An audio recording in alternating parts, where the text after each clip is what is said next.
आज मैं आपको सुनाऊंगी पशुओं से संबंधित एक कहानी। आपको पता है मनुष्य और पशु आपस में उनका जो संबंध है भावनात्मक है। और प्रेमचंद जी उनके बारे में क्या लिखते हैं, क्योंकि पशुओं को भी मनुष्य की भांति ही पीड़ा होती है, खुशी होती है, वो उनमें भी वैसा ही है जैसा मनुष्य के साथ में है। तो उन्होंने अपनी एक कहानी में इस चीज़ को बहुत ही अच्छी तरीके से बताया है, तो हम वो कहानी सुनते हैं। तो चलिए उससे पहले मैं आपको बताती हूँ थोड़ा सा प्रेमचंद जी का परिचय। उपन्यास सम्राट कहे जाने वाले प्रेमचंद की गिनती हिंदी के शीर्ष या महान तप लेखकों में होती है। बहुत महान थे वो। उनका जन्म हुआ था 31 जुलाई 1880 को वाराणसी के निकट लम्ही गांव में। उनका साहित्यिक जीवन भी 1901 में ही शुरू हो गया था। उनकी कहानियां बड़ी प्रसिद्ध थी। पहली कहानी वो थी जो सरस्वती पत्रिका में प्रकाशित हुई थी। वो बहुमुखी प्रतिभा के धनी थे। उन्होंने कहानियां भी लिखी, उन्होंने संस्मरण भी लिखे, उन्होंने लेख भी लिखे, समीक्षा भी लिखी, सारी विधाओं में उन्होंने काम किया। उनकी मुख्य कहानियां थी ईदगाह, परीक्षा, बड़े भाई साहब, पंच परमेश्वर, गुल्ली डंडा, पूस की रात, कफन, दो बैलों की कथा, मंत्र, सदगति। ये बहुत प्रसिद्ध कहानियां हैं उनकी। तो आज मैं आपको जो सुनाने जा रही हूँ वो कहानी है मोती कि किस प्रकार से मोती को अगर अपना पद खोना पड़ा तो उसको कितना गुस्सा आया, वो नाराज हो गया मनुष्य की ही भांति। तो चलिए वो कहानी हम सुनते हैं। यूं तो राजा साहब की खास सवारी का हाथी था मोती। वह बहुत सीधा और समझदार था, लेकिन उसका मिजाज वो थोड़ा सा गर्म था। जब उसको गुस्सा आता तो वो आपे में नहीं रहता था। उसे किसी की सुध नहीं रहती थी आसपास में, चाहे कोई कुछ भी कर ले। महावत की बात भी उस समय वो नहीं मानता था। एक बार इसी पागल हाथी ने, क्योंकि वो पागल हो गया था, अपना पागलपन आ गया था उसमें, वो क्यों आया अब हम बताते हैं आपको। एक बार इसी पागलपन में उसने अपने महावत को मार डाला।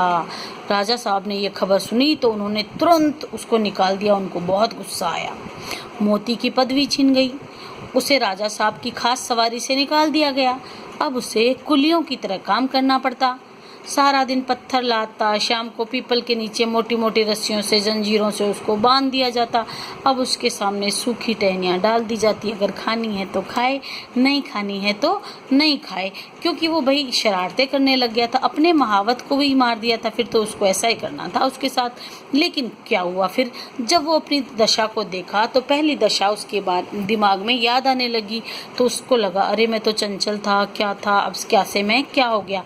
वह सोचता मैं कहाँ राजा की सवारी का मैं मुख्य हाथी था, पर मन पसंद हाथी था, और आज कहाँ मैं मामूली मजदूर हूँ। देखो हाथियों को भी दुख होता है। ये सोचकर वह जोर जोर से चिंघाड़ता और उछलता। आखिर एक दिन उसे इतना जोश आया कि उसने लोहे की जंजीर को ही तोड़ दिया और जंगल की तरफ भाग गया। थोड़ी ही दूर पर एक नदी थी। मोती पहले उस नदी में जाकर खूब नहाया, मज़ा आया, खूब सारा पानी मिला तो खूब नहाया। तब वहाँ जंगल में उधर से भाग गया। उसके बाद में नहाने के बाद में फिर जंगल में भागा। कुछ आदमी उसे पकड़ने के लिए दौड़े, मगर मारे जाने के डर से कोई भी उसके पास में नहीं आया, क्योंकि उसको गुस्सा आ रहा था। जंगल का जानवर जंगल में ही चला गया, वो उससे अच्छा और क्या होगा। जंगल में दूसरे हाथियों ने जब मोती के गले में रस्सी देखी और पाँव में टूटी जंजीर देखी तो उन्होंने उससे मुंह फेर लिया। मोती भागता हुआ फिर महल की ओर चल गया, क्योंकि दूसरे हाथियों ने सोचा ये तो पालतू जानवर है। देखो पालतुओं से लोग दोस्ती नहीं करते। हम लोग घरों में कुत्ते भी पाल लेते हैं, तो बाहर के कुत्ते उन पालतू कुत्तों को पसंद नहीं करते। तो उन हाथियों ने भी उससे दोस्ती नहीं की और वो चले गए। रास्ते में उसने देखा कि राजा साहब शिकारियों के साथ घोड़े पर चले आ रहे हैं, क्योंकि वो वहाँ जा रहा था वापस महल की ओर। तो वह तुरंत एक चट्टान की आड़ में छिप गया। धूप तेज थी। राजा साहब जरा दम लेने को घोड़े से उतरे। अचानक मोती चट्टान की आड़ से निकला और चिंघाड़ता हुआ राजा साहब की ओर दौड़ा। राजा साहब घबरा कर भागे और एक छोटे से झोंपड़े में घुस गए।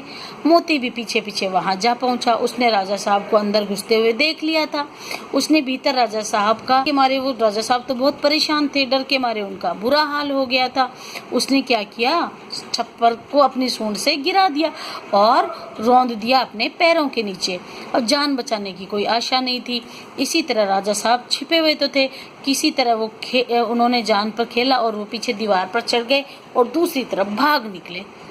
महल लौटकर राजा साहब ने ढिंढोरा पिटवा दिया कि जो व्यक्ति मोती को जिंदा पकड़ कर लाएगा उसे 1000 रुपये का इनाम दिया जाएगा। अब इनाम के लालच में कौन नहीं जाता। इनाम के लालच में बहुत सारे व्यक्ति जंगल में गए, मोती को पकड़ने की कोशिश करी, पर किसी को भी कामयाबी नहीं मिली। मोती ने महावत का एक लड़का, मोती का जो महावत था उसका बेटा था मुरली, अभी वह कुल 8 ही बरस का था। राजा साहब ने उसने की कहा कि राजा साहब ही उसको थोड़ा बहुत दया करके खाने को दे दिया करते थे, क्योंकि उसके पिता को तो मोती ने मार ही दिया था। तो क्या हुआ, वह बालक, हिम्मत थी उसके अंदर बहुत, वो गया मोती को पकड़ने के लिए, कमर कस के तैयार हो गया। वो मोती को पकड़ने के लिए तैयार हुआ और चल दिया जंगल की ओर। जंगल में जाकर वो बैठ गया एक पेड़ के ऊपर और दौड़ लगाने लग गया इधर उधर मोती को ढूंढने। उसने देखा कि मोती सिर झुकाए हुए उसी पेड़ की ओर चला आ रहा है। ज्यों ही मोती उस पेड़ के नीचे आया, मुरली ने पेड़ से उसे पुचकारा, मोती। तो मोती ने मुरली की ओर देखा और फौरन पहचान गया, वह मुरली था जिसे वो अपनी सूंड पर बिठाकर मस्तक पर बिठा लेता था। अरे, मैंने इसी बच्चे के बाप को मार दिया। अब ये सोचकर मोती को बड़ा दुख हुआ और उस बच्चे पर उसे दया आई, इसलिए वो अपनी सूंड हिलाने लगा। मुरली खुश होकर पेड़ से नीचे उतरा और मोती की सूंड को बड़े प्यार से थपथपाया। उसने मोती को बैठ जाने का इशारा किया। मोती बैठा नहीं, बल्कि उसने मुरली को अपनी सूंड से उठाकर पहले की तरह अपने मस्तक पर बिठा लिया और राजमहल की ओर चल दिया। मुरली जब मोती के लिए राजमहल के द्वार पर पहुंचा मुरली के साथ में, तो उसने सबने दांतों तले उंगली दबा ली कि भाई कोई बड़े बड़े लोग भी नहीं जीत सके और ये बच्चा उस हाथी को ले आया। तो मुरली चिल्लाकर बोला, डरो मत, मोती बिल्कुल सीधा हो गया है, अब ये किसी को नहीं मारेगा। राजा साहब ने मुरली को 1000 रुपयों का इनाम तो दिया ही, उसे अपना खास महावत भी बना लिया। अब मोती फिर राजा साहब का सबसे प्यारा हाथी बन गया। तो देखा ना, प्यार का फल प्यार और गुस्से का फल गुस्सा और दुख सबको होता है। तो बच्चों, बताओ आपको कहानी कैसी लगी, मुझे ज़रूर से बताएंगे। बहुत बहुत धन्यवाद।